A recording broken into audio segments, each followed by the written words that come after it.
Welcome back to another episode of The Conscious Artist, a safe space for conversations around mental health awareness for musicians, artists, and all human beings. I am your host, Pallavi Mahidara. I'm a concert pianist and teacher, and I am absolutely thrilled that you are joining us today. My hope for this show is that it will give all of us a sense of solidarity and knowledge that we are not alone, and together, through these conversations, we can create more awareness and change for a healthier future.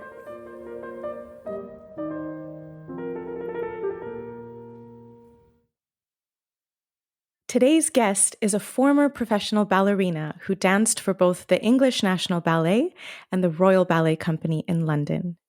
A multi-talented artist, she held the lead role in the award-winning feature film Love Tomorrow and coordinated the ballet section of the closing ceremony of the 2012 Olympics Games in London. Passionate about athleticism and physical fitness, she is a qualified CrossFit coach and personal trainer to stars, and while living in India, she launched her own fitness camp and dance studio. Her accomplishments are endless, but what I find truly fascinating about her is her awareness and understanding of the mental and physical tolls of being a performing artist and how she has used her experiences and knowledge towards guiding others to live a healthier physical and mental life. Please join me in welcoming superstar Cindy Jourdain. Cindy, thank you so much for being here with us today. Hi, Pallavi. Thank you so much. Bonjour, everyone. It's a pleasure to be on your podcast, and congratulations on launching it. It's a big milestone for you. Thank you so much. I'm really looking forward to chatting with you today because the idea that performing artists are athletes is something that I strongly believe in and advocate for. And of course, it's, even more relevant for dancers than musicians. But the fact of the matter is that taking care of our bodies is a necessity, not a luxury. So I'd love if you could start us off today by telling our listeners a little bit about your own personal motivation to move into the fitness and wellness world, especially after retiring from the ballet stage. Yes, of course. Well, exactly for what you've mentioned. It's because our health is what keeps us going, and our health is a very complex sphere of different components as well. And when you are a dancer, I will speak from experience, so I will speak as a professional dancer. I know that you have a lot of musicians also who will listen to your podcast. But to be really truthful, obviously the component of physical fitness was very obvious to us as dancers. But when I stopped dancing, what was really fun and interesting when I started to retransition into the fitness industry, which was to enable me to stay fit and healthy and to keep having clarity of mind, especially at a very sort of transitional and pivotal point in my life. I discovered that there are different components of fitness, and it's not just the physical aspect. You also have the mental aspect. You have the emotional aspect. You can go up to the spiritual aspect, and you can look at different components such as sexuality, intimacy, sleep, things that you don't necessarily learn at school, like you learn math, science, biology, but things are extremely important, and things that you don't necessarily speak about. When I went to ballet school, I certainly didn't have those classes. How do you cope with anxiety for the stage, which is huge because that's a major component that we have to overcome in order to perform well. So we didn't have that. So when I transitioned into my next career or my next path, these were my big interests. I was like, okay, so how do I understand my emotions a little better to enable me to be to be fitter and to be more in touch with myself, more aware. We have these things anchored in us because we're very sensitive beings. Otherwise, we wouldn't be writing music, playing music, dancing on stage. But I think they become because they're intuitive doesn't mean that you own them. It's just they're part of you, and they're part of you, and you share them. But it doesn't mean that you have that great understanding and knowledge of it. And it doesn't mean that you know exactly how to use it to its best potential. So retraining, as a personal trainer originally was to keep myself, as I said, fit and healthy, and give me clarity of mind to help me take on my next challenge. And during that time, it was so interesting to dive into the subjects and to sort of then prepare myself for the next step. And so, 10 years on, nearly 15 years on now, it has been a journey of not just learning it for me, but passing it on to friends, family, colleagues, community, people who, are in need of a better understanding of themselves. Thank you so much for sharing that. You're absolutely right. And you touched on three very key points. I would love to go more into detail about. The first thing you said was clarity of mind, that you were seeking constantly this within your physical fitness, within your dancing, after your dancing, wherever it was in life, that you were seeking a clarity of mind. And I think that's so important because we often don't relate our minds with our bodies, but they're fully connected. And I speak about this in another episode, but very often I feel that any physical injuries that come about, generally from playing, for example, dealing with our instruments, are very often a result of mental strain and mental stress, perhaps even mental burnout. So I think that's a very important factor. And you also mentioned that, you didn't learn how to deal with things like performance anxiety or things like this growing up. And I feel the same way. And I think a lot of artists share this feeling of a large gap in our artistic education. And to be honest, even in our normal education, as you said, we Right. learn math, biology, history, literature, science, everything, right? But we don't really learn how to function as a human being. Yeah, and in dance, and I don't know what it's like for you guys, but we have to cope with some mental disorders such as eating disorders, and I remember knowing of colleagues and dancers and friends who had issue with bulimia or anorexia, and I remember colleagues and dancers having issues with some substance abuse disorders. Uh, and again, it's something that as you go along, as you experience life as an artist, as you surround yourself with certain people, you sort of you navigate through all these things, and you either make it or you don't, right? And sometimes when you actually, the interesting point here is when you have the support and you're in that mold, you're in the artistic mold, whether that's Royal Opera House, whether that's an orchestra, that you're playing with. When you're in the mold, you sort of sometimes you're on edge, but you're there, but you're fine, and you're um and it's not necessarily when those signs show up. The signs show up a little bit later, either when you're not around that kind of that big family or that support network, or when some hardship come your way, whether it's an injury, as you said, whether it's a loss in your family, whether it's a role that you'll never get, whether it's all these things, right? There's different things coming from different directions. And so I think you have to arm yourself with what you can. And if, back then you don't have the tools that you need to help yourself with, then you need to seek help and you need to seek support. And in our world, in the artistic world, we know that grit and resiliency and, being strong is all about doing it yourself. And it's all about, showing up every single day and being the best, and being as good as the show the night before. That's what it's all about, as opposed to being a bit more in tune with your feelings and your emotions and not being ashamed of feeling low or feeling down or feeling anxious or making a mistake or being impatient or comfort eating or a little tolerance, all these things that I can remember, experiencing when I was dancing.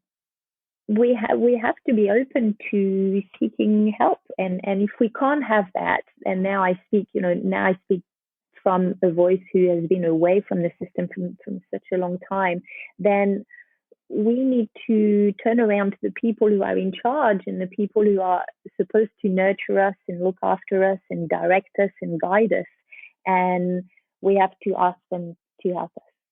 You're absolutely right. I think you touched on a key word, which was tools. Many of us didn't grow up with the tools to help ourselves. And you mentioned earlier this aspect of having the intuition to understand something instinctively.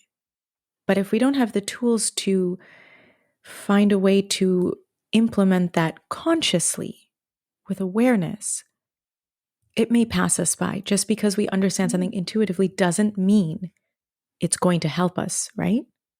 Right, and it's the same concept as practicing, right? You may be aware of something, you may be, good at something in dance and music, we have a talent, we're in this elitist category. But if we don't keep practicing, then we'll slowly diminish, and our skill and our talent will diminish, and there'll always be a younger, better looking, artist that will come by. So I think this concept of, intuition is great, but then you have to manicure it, curate it, nurture it, and practice it, understand it from the core. Absolutely. And what you said earlier, resilience, grit, perseverance, hard work, all of these things are absolutely essential. If one wants to have a career in the performing arts, we need all of those things.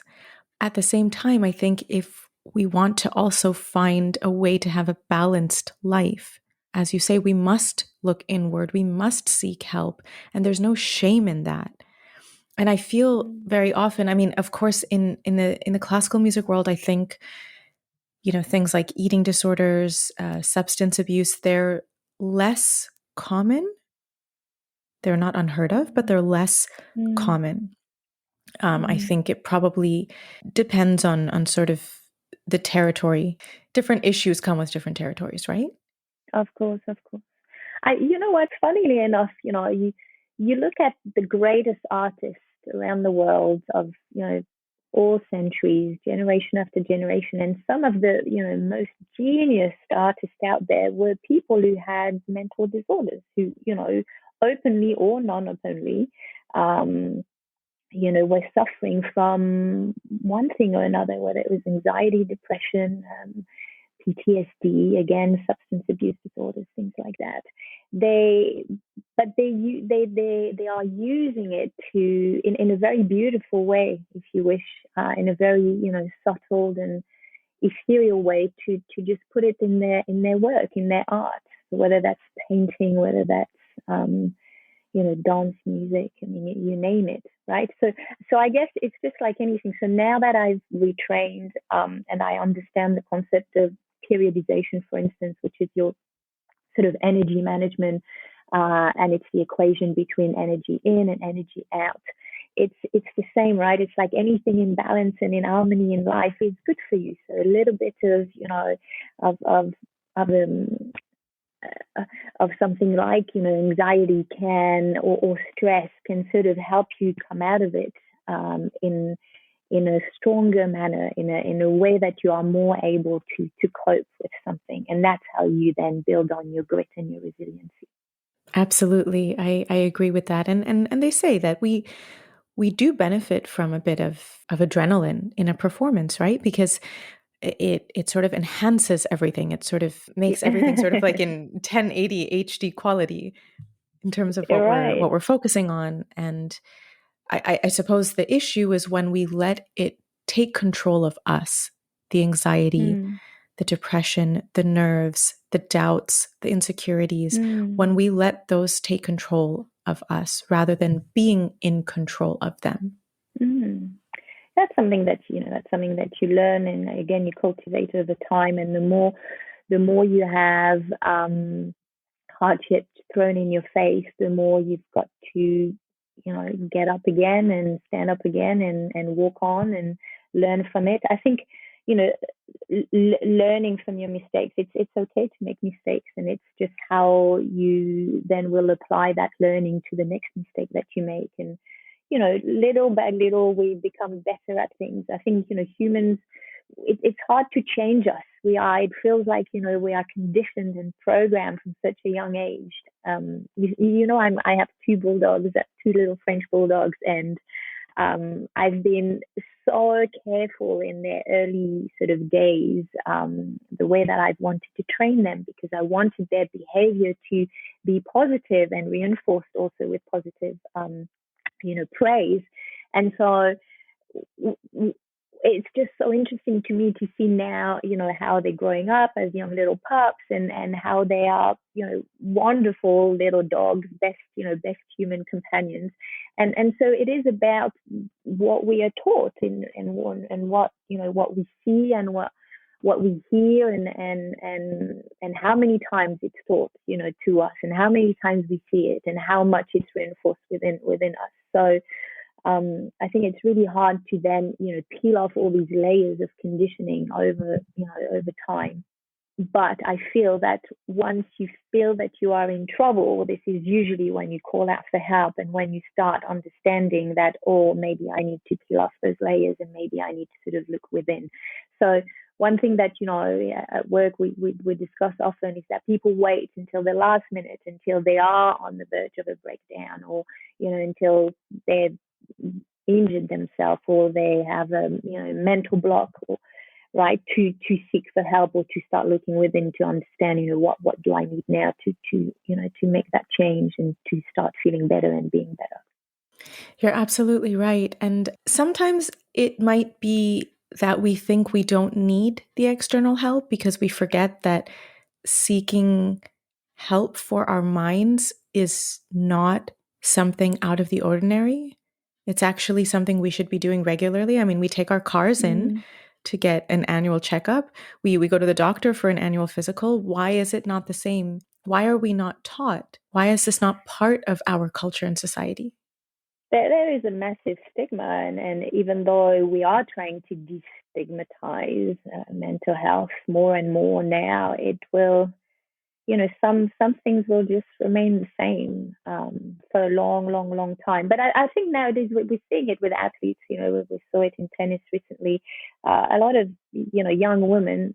I've been looking at the female athletes, but they are coming out, and they are they are bowing bowing their head down, saying, I'm sorry, but I need my time now. And yeah, and I sort of wish, so when I danced for the Royal Ballet Company, we had a great clinical team of physiotherapists, massage therapists. We used to have access to Pilates and body conditioning, and it was quite incredible. But we rarely had access to a psychologist. And I remember once coming back from an injury, thinking to myself, I think I could do with the help of a psychologist to just help me get back on stage. I was so terrified, and like most dancers out there would be, and for the right reason, to go back on stage and either re-injure themselves or re-hurt themselves, or not, be at their peak physicality,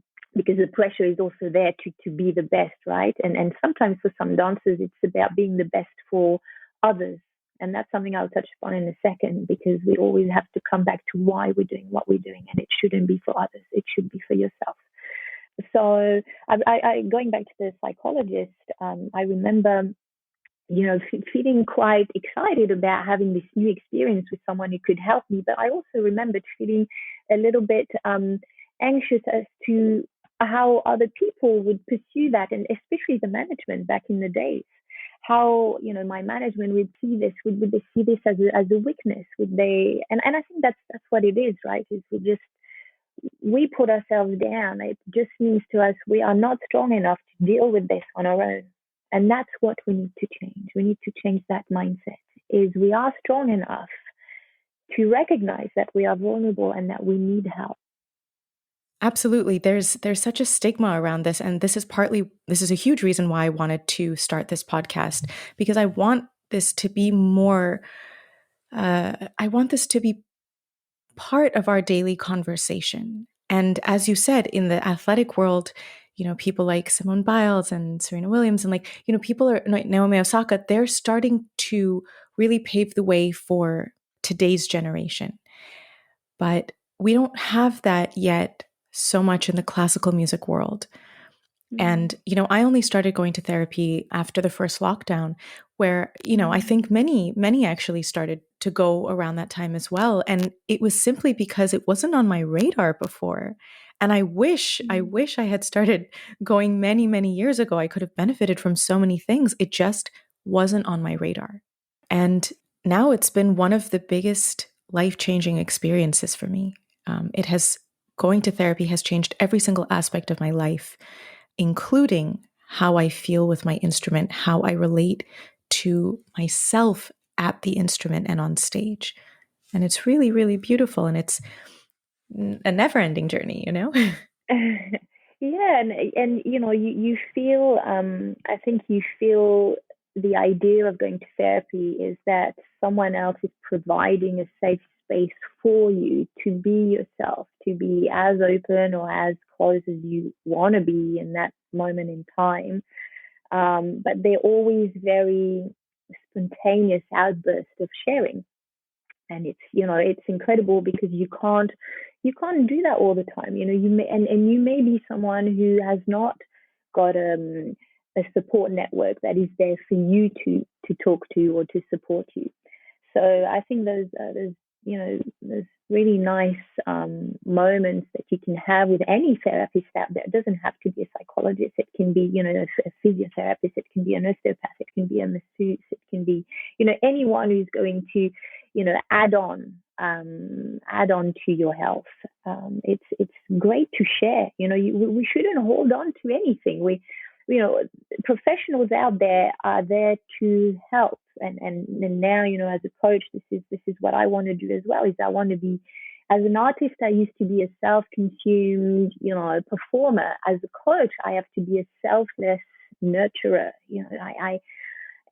So once you find the right therapist and the right, sort of team to surround yourself with, indeed, it can be very, transformational. Absolutely. Thank you. Thank you for sharing that, because I really agree with you. And you mentioned something earlier, which I would love to backtrack on and get more into detail about, which was the difference between performing for others, trying to be Mm. quote unquote perfect for others, versus performing for ourselves. Mm. I'll tell you, and I'll try and go back to when I stopped dancing. I also went through an extremely tough um, time where things were not as bad and dramatic as they could have been, or they have been perhaps for others. And I've always been someone who's managed to contain her life in such a way that it's never an extreme or the other. It's always kind of somewhat in the middle. But for me, it still felt like I was on the end spectrum of of feeling good and having energy and being proactive and feeling confident. And right, so when I went to I seek the help of a therapist as well. And I remember having one session that particularly, it was really transformational, when that person asked me who put me to my first ballet class. And so we backtracked to obviously my parents, and then we sort of moved on to asking, and then who took me, or whose idea was it to go and audition for the Paris Opera Ballet School. And again, it was, well, a combination of my teacher at the time, who had very successful students and who was sending students to audition for the Paris Opera School every year, and a combination of her and my parents.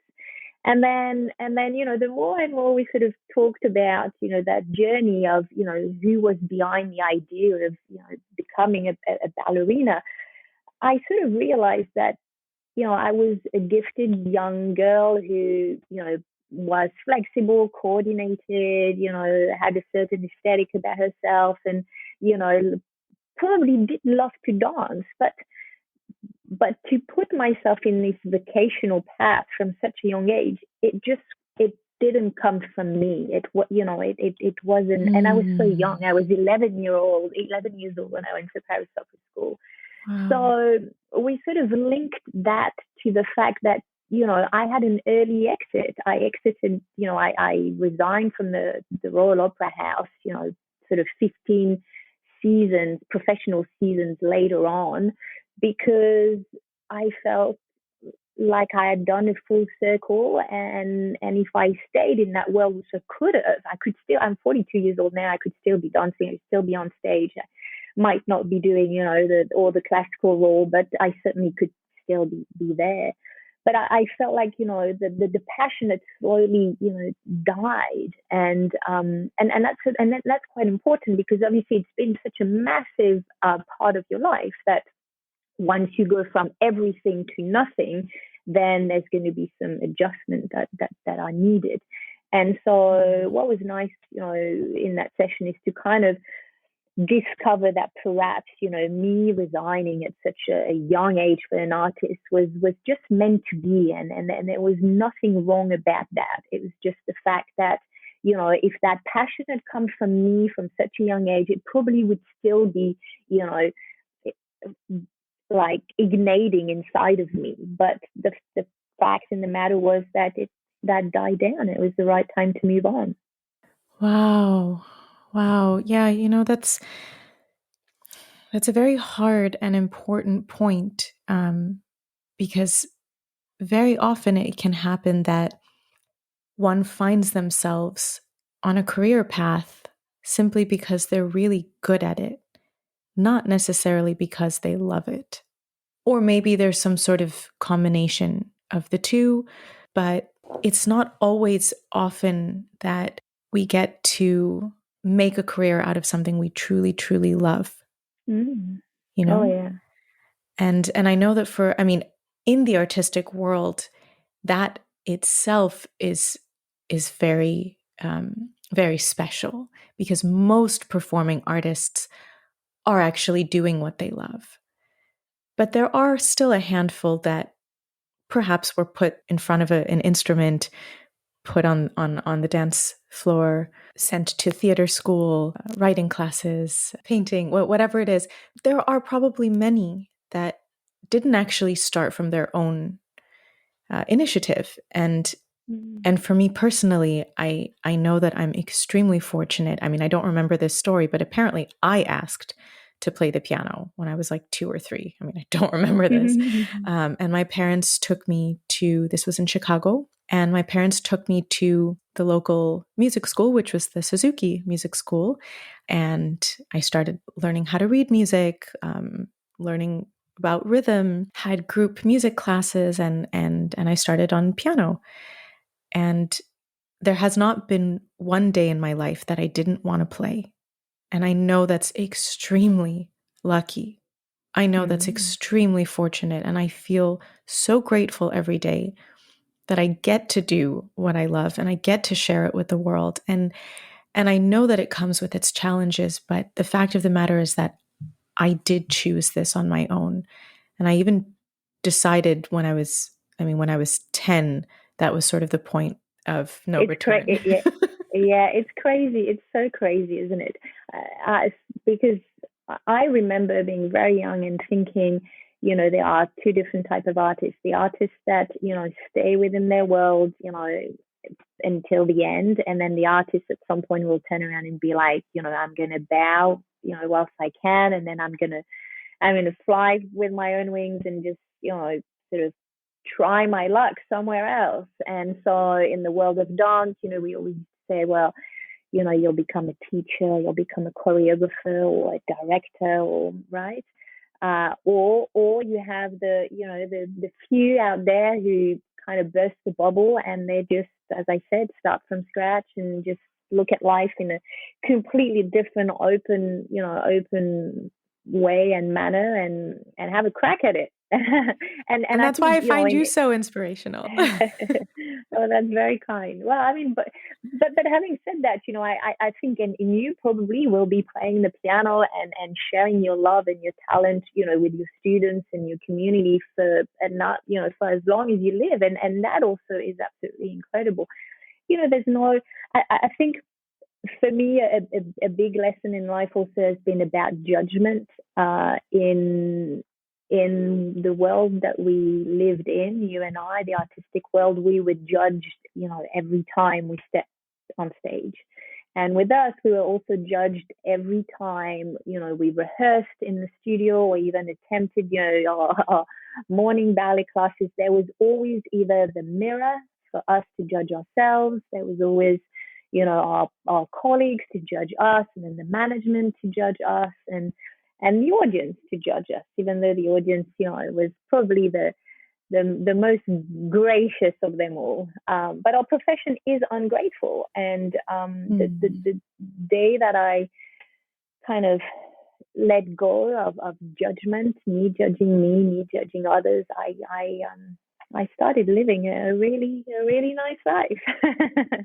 That's really, really beautiful. And I am able to relate in a very small way. And I say small way only because I've just scratched the surface of that. But in my own personal life and experience, I've been learning these things. I've been learning to let go of judgment. I've been learning to remove that metaphorical straitjacket I was wearing. I've been working on removing the layers, as you say, the layers of conditioning that we have had put upon us by ourselves, by our teachers, by our parents, by our friends, colleagues, society, culture, you name it.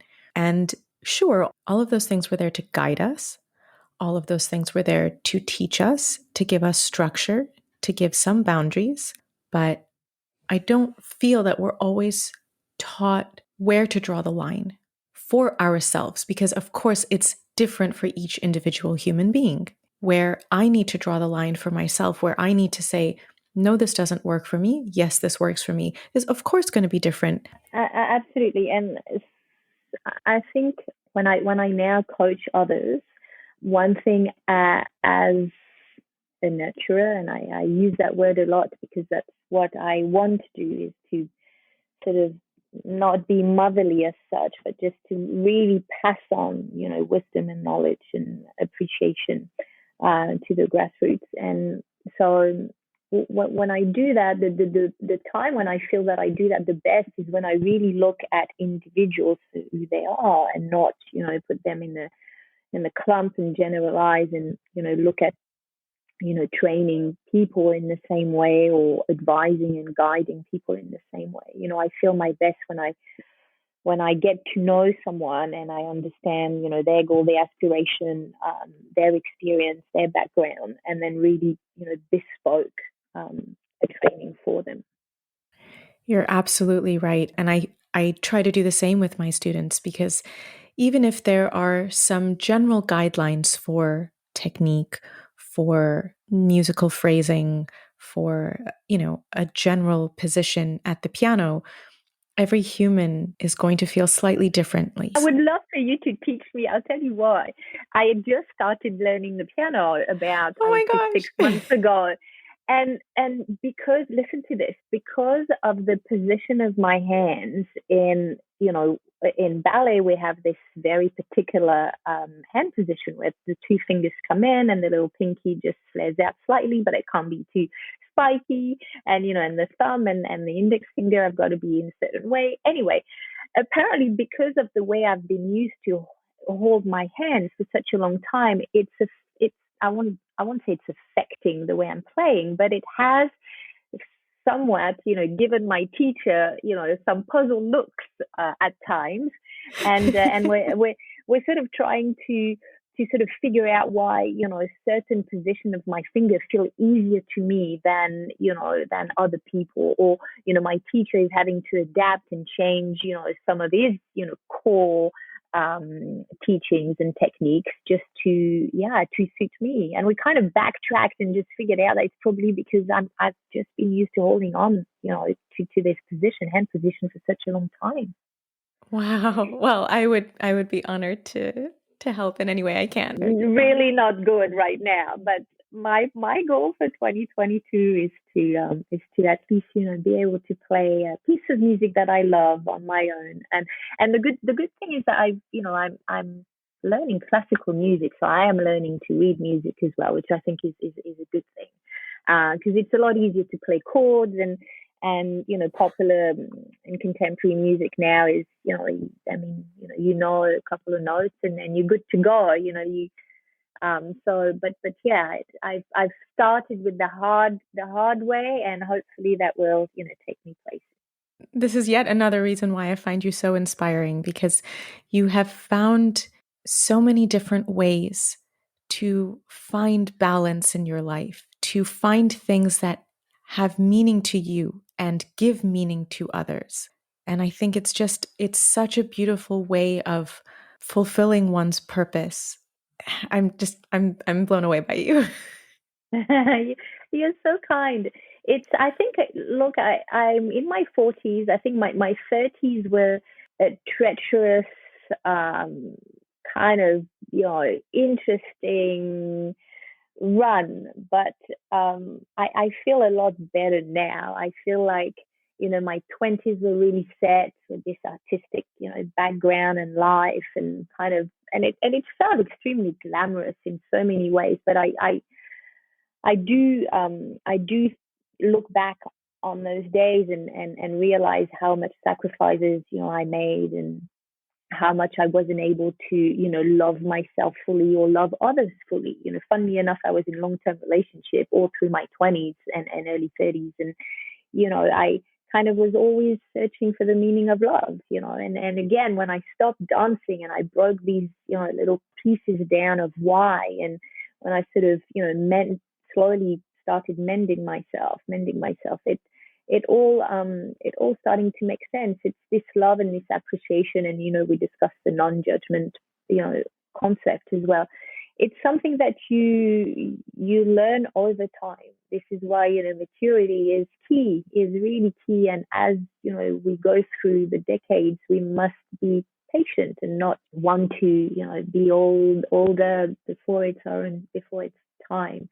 It's also really nice to be in the naive, beautiful years where everything is, the world is our oyster, and everything is possible. It's nice to be in those days as well. I think it comes back to being present, and that's another massive key element of mindfulness and mental health. We have to be present, and we have to acknowledge our feelings in the present moment. So as I said, when we're young and naive, it's as long as we're understanding that we're feeling, either euphoria or we're feeling, down and terribly anxious, it's it's okay. Things will get better and more manageable as we age, for sure. Absolutely. It's so funny you say that, because I kind of feel like I've started my life over this year. Had some big personal changes in my life, and the last 2 years really have been a huge amount of inner work and growth and becoming aware. I feel like I'm starting my life over. It's like now until the end of my life. And so I feel like super young again. You'll have, I think, you got to be open to having several chapters like that. So, this is great that it's the beginning of a new chapter, but then, be really stoked with the fact that this will come in multiples. So this is really cool.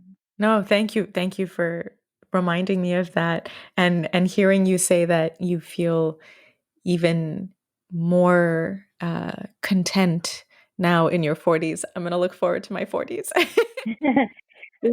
I'm in the best shape I've ever been, and I was a professional ballerina for the Royal Ballet for years. But now I feel, I feel more balanced in so many ways. And there is something that really helped me achieve this greater sense of awareness. As a dancer, I was always aware, and you have to be aware and sensitive on stage. There's no other way, especially at this level. But to sort of get to the next level of awareness, you have to somehow, somewhat start your spiritual journey. And, in the Western world, it is quite tough. It's quite tough to do. And not everyone is into it, or no, or there's a lot of fake truth. People who like the idea or who speak of it but have not experienced it. So I think a massive revelation for me was when I traveled to Thailand without a real purpose apart from keeping myself sane and training, and that's when I guess that was a massive purpose, but there was no other purpose than just kind of maintaining a sense of balance. And apart from training really hard, and I was training with seasonal Muay Thai champions and CrossFitters, and that's that was also a big part of my educational development in the fitness industry.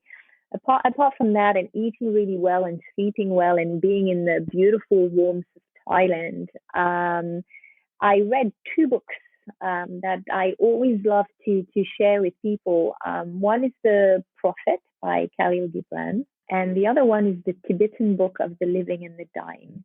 These two books were really my sort of introduction to spirituality.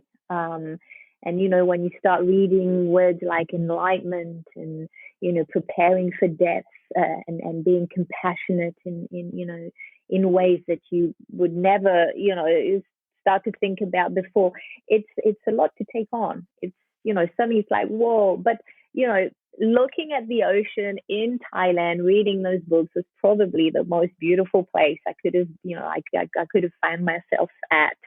And the fact that I didn't pressurize myself to understand it right away or for it to take meaning to my life right away, but the fact that I enjoyed, every page, and it kind of kept me really curious, and that was a good sign. And these two books, I can never recommend them highly enough. They're just beautiful, poetic ways of looking at life, and you take what you need and you discard what you don't.